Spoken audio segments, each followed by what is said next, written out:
دوستو، کہتے ہیں کہ شادی کے بعد عورت کا چہرہ اور جسمانی حالت بتاتی ہے کہ اس کے شوہر نے اسے کس حال میں رکھا ہوا ہے۔ وہ عورتیں کبھی بوڑھی نہیں ہوتیں جن کے شوہر ان پر جان چھڑکتے ہیں۔ شادی سے قبل لڑکی مناسب شکل و صورت کی ہوتی ہے جو پہن اوڑھ کر اچھی لگتی ہے، مگر شادی کے بعد شوہر کی توجہ، محبت اور عزت عورت کے چہرے کو ایسا نکھارتی ہے کہ وہ مزید خوبصورت ہوتی چلی جاتی ہے۔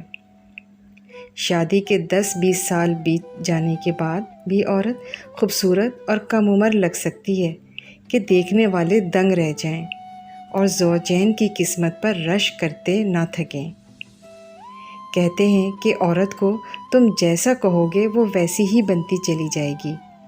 اسے بدصورت اور پھوڑ کہو گے تو وہ وہی بنتی جائے گی، اور اگر اسے خوبصورت اور سلیقہ مند کہو گے تو وہ خود بخود ویسی ہی بنتی چلی جائے گی۔ رسول کریم صلی اللہ علیہ وآلہ وسلم نے فرمایا کہ نیک اور بلند مرتبہ لوگ اپنی بیویوں کی عزت کرتے ہیں، اور پست ذہنیت اور نیچ لوگ ان کی توہین کرتے ہیں۔ ایک جگہ آپ صلی اللہ علیہ وسلم نے فرمایا، تم میں سب سے بہتر شخص وہ ہے جو اپنی عورت کے ساتھ سب سے بہتر سلوک کرے۔